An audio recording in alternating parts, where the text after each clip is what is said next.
जय श्री राधे। पूज्य श्री सद्गुरुदेव भगवान के चरणों में प्रणाम। पूज्य श्री सेठ जयदयाल गोयनका जी कहते हैं,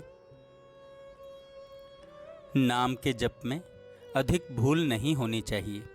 जिस समय नाम याद आए उसी समय बिना नाम स्मरण के बीते हुए काल के लिए पश्चाताप करना चाहिए।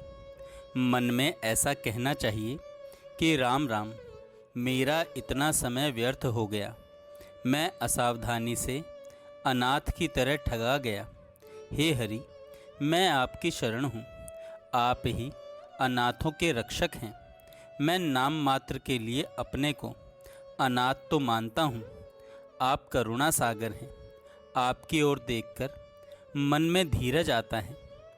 अगर मैं अपनी ओर देखता हूँ तो मेरी हिम्मत नहीं रहती, पर जब आपके स्वभाव, सुहृदता, दयालुता और प्रेम को देखता हूँ तो बड़ी हिम्मत होती है। इस प्रकार यदि करुणापूर्ण भावों से अश्रुपात करते हुए परमात्मा से प्रार्थना की जाए तो इससे हृदय के पापों का नाश होता है, अंतःकरण की शुद्धि होती है। जिन लोगों के प्रेम की प्रबलता होती है उनके तो प्रेमाश्रुपात होते ही हैं और उनके मन में कभी धैर्य का अभाव नहीं होता। नाम का जप करते समय उस नारायण के स्वरूप का चिंतन करते हुए उनकी स्तुति करनी चाहिए और कहना चाहिए कि आपके रहते यदि मेरी दुर्गति भी हो जाए तो कोई आपत्ति नहीं।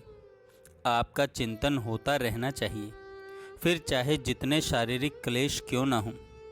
आपके चिंतन को छोड़कर मैं कोई सुख नहीं चाहता। मुझे आपका चिंतन प्राणों से भी बढ़कर प्रिय कब लगेगा प्रभु। जिन लोगों को आपका चिंतन प्राणों से भी अधिक प्रिय है वे ही धन्य हैं। जो ऐसे नहीं हैं उनका तो मनुष्य देह धारण सर्वथा व्यर्थ ही है। साधन को प्रबल बनाने के लिए विशेष चेष्टा करनी चाहिए, साहस नहीं छोड़ना चाहिए। जितना सुधार हो चुका है सो तो तुम्हें परम लाभ हुआ। अब आगे के लिए कुछ करना तुम्हारे साधन के अधीन है। पूर्व काल में हजारों वर्षों तक लगातार चेष्टा करने पर भगवान के दर्शन हुआ करते थे, परंतु अब तो बहुत ही जल्दी हो सकते हैं। हाँ, अब तक तुम्हारा जिस प्रकार का साधन है उसमें तो शायद बहुत समय लगे, अतएव अब तुम्हें बहुत जोर के साथ साधन में लगना चाहिए। श्री नारायण देव का साक्षात्कार किए बिना यहाँ से जाना पड़ा तो बड़ी हानि होगी।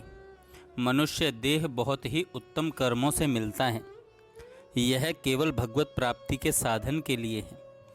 मूर्ख लोग ही इसे पतंग की भांति सांसारिक भोगों की दुखदायी अग्नि में जलाकर भस्म कर देते हैं। तुम्हें ऐसा नहीं करना चाहिए। संसार के भोगों को अग्नि के समान समझकर उनसे बचना चाहिए। तुम्हारे अंदर संसार की आसक्ति का दोष विशेष समझा जाता है, इसलिए तुम्हें यह चेतावनी दी जाती है। तुम्हें अपनी सारी शक्ति इस साधन में लगा देनी चाहिए, नहीं तो परमात्मा का मिलन कैसे होगा। तुम्हारे अंदर शक्ति बहुत है, तुम्हें उसे काम में लाना चाहिए और कटिबद्ध होकर भजन करना चाहिए। यदि इतने पर भी तुम्हें भगवान के दर्शन न हो तो फिर तुम्हारी कोई भूल नहीं। कुछ समझ में नहीं आता कि तुम इस तुच्छ संसार के नाशवान, क्षणभंगुर और अनित्य भोगों के लोभ में फंसकर अपने अमूल्य समय को किस लिए धूल में मिला रहे हो।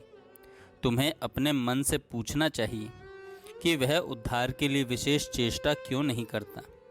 इतना हरामीपन कहाँ से आ गया। जय श्री राधे। जय श्री राधे। पूज्य श्री सद्गुरुदेव भगवान के